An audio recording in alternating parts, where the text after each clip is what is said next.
연애 6개월 만에 초고속으로 결혼한 40대 남자입니다.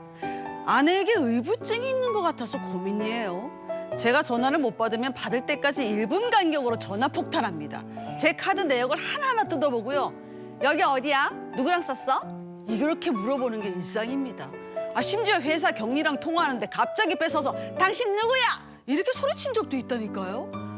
아내 말로는 장인어른이 젊은 시절 바람을 피운 게 트라우마가 된 것 같다는데 제 입장에서 아무 잘못도 없이 의심받으니까 억울합니다. 몇 개월째 아내한테 맞춰주고 있거든요. 이런 걸 대체 언제까지 해야 될지 참 아내에게 제가 믿음을 줄 방법은 없을까요? 근데 이게 계속 반복되면 굉장히 지치거든요. 뭔가 딱히 잘못한 것도 없는데 맞아. 끊임없이 아내에게 의심을 받고 있습니다. 이 남편분은 착한 분이에요. 네.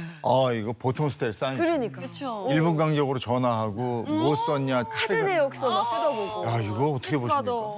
이게 이런 일이 벌어지면 이건 진짜 함께 살아가면서 남은 생활이 길잖아요, 생애가. 네네. 이 관계 지옥 속에 또 이 마음 지옥 속에 이 전화를 받는 사람, 의심을 받는 사람도 힘들고 의심을 하는 사람도 그 생활이 지옥이거든요.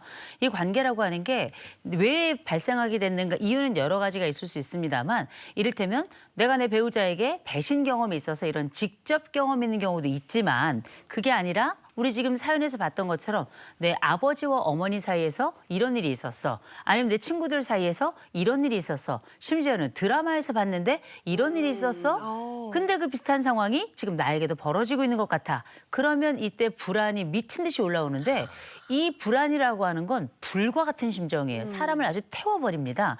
이게 만일 아주 다 그런 건 아니지만 만약 아주 심한 경우라면 우리가 흔히 의부증이다 해서 우리가 보통 진단용어로는 질투형 망상장애라고도 부르긴 합니다만 그런 진단에 이르기까지는 아주 오랜 시간이나 혹은 아주 특별한 상황들이 반복되어야 되는데요. 지금 우리가 진단까지 갈지 그건 좀 살펴봐야 되긴 하겠습니다만 이 부부가 어느 쪽도 지금 쉽지 않고 마음 또 관계에 있어서 지옥 것 같다는 건 분명한 것 같습니다. 근데 의심하는 아내 입장에서 지옥일 것 같아요. 전화했는데 전화를 안 받아. 1분 간격으로 안 받아. 왜 그러지? 날 무시하는 거야? 날 차단시킨 거야? 뭐지? 누구랑 있는 거지? 계속 의심에 의심 꼬리를 무는 거 아니에요. 본인은 얼마나 고통스러울까 이런 생각도 들어요. 아내도 고통스럽지만 저는 이 남편분이 정말 착하다라는 생각이 들었던 게 신뢰를 주면 좀 달라지겠지라는 마음을 가지고 몇 달간 맞춰줬고요. 마지막 말도 아내에게 제가 믿음을 줄 방법은 없을까요? 라고 또 되물었거든요. 근데 이게 그러니까. 아무리 해도 딱히 달라지진 않을 맞아, 것 같은데 맞아. 말이죠. 근데 제 주변에도 네. 술자리에 가면 꼭 영상 통화를 하는 분이 있어요. 확인하고 싶어. 그 사람들 다 보여줘봐. 누구야? 모두 안녕하세요. 재용 씨 있어? 안녕하세요. 이거 쭉 해야 돼. 있어. 그거 한번 쭉 비춰줘야 되고 그 분위기 이상하면 빨리 오라 그러고. 그다음에 차 블랙박스 있잖아요. 이거를 꼭 일주일 단위, 3일 단위로 이거를 가서 확인하는 사람. 확인하는 거예요. 그건 야, 근데 이 정도 가면요. 이 불안을 없애는 일이 보통 일이 아닐 것 같은데. 말씀하신 정도가 매번 반복이 된다면 그거는 제가 볼 때는 좀 약을 먹을 필요도 있어요. 그건 치료를 요하는 정도인데 네. 그 정도. 보통 그 정도까지 가지 않고 우리가 봤을 때 이게 사람이 너무 좀 불안해하고 이 상황에 대해서 너무 점검이 좀 잦다. 이 부분을 좀 일상에서 좀 바꿨으면 좋겠다. 이렇게 생각하시는 분들이 계신다면 일단 할 수 있는 몇 가지 조치를 좀 말씀을 드릴게요. 가장 첫 번째로는 아내가 지금 현재 향해 있는 모든 관심은 100% 남편이에요.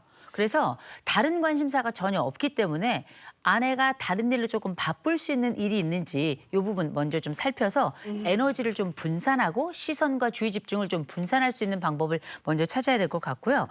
그리고 할 수 있다면 이 생활의 패턴, 규칙적인 생활이 또 굉장히 중요합니다. 규칙적인 생활이라는 건 뭐 일주일 동안에 뭐 월요일부터 일요일까지 있다면 토요일, 일요일은 무조건 아내와 함께 하면서 뭐 종교 생활이나 외부 활동을 같이 하고 그 사이에 주중에 있었던 일이 충분히 안심이 되는 일이었다는 걸 알려주는 그 과정 되게 중요할 것 같고요. 그다음에 아내에게 무조건 맞추는 것만이 관건이 아니고 네. 아내에게도 일련의 미션이 좀 필요합니다. 그 미션 중에 하나가 뭐냐.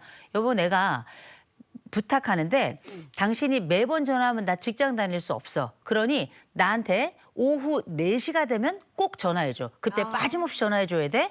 대신 그 시간에 전화를 하지 않으면 내가 받지 못하니까 그때까지 힘들고 그렇지, 어렵지만 꼭 전화해줘 해서 정해진 그 시간 동안에 통화를 할 수 있도록 하고 그 시간에 전화를 하면 반드시 칭찬을 해주시고 하면서 이 불안을 우리가 만족도 지연을 하지만 동시에 불안도 지연을 시켜야 되는 거거든요.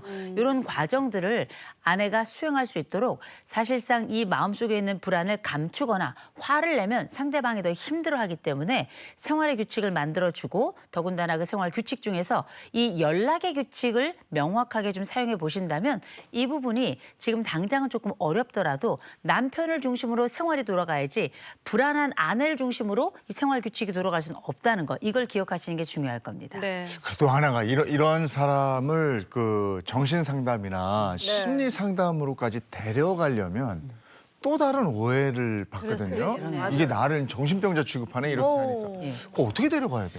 그런 경우에는 아내를 당신이 이상하니까 가봐 그게 아니라 여보 내가 좀 이상한 것 같아. 내가 좀 이상한 것 같아서 내가 먼저 좀 상담을 좀 받을게. 그리고 내가 상담을 받는 과정에 도움이 필요하면 당신도 좀 도와주라. 이런 방식으로 해서 나의 문제를 중심으로 아내를 이렇게 포괄적으로 안아가는 방식으로 하기를 좀 괜찮네. 권해드립니다. 아 그렇게 하면 되겠구나.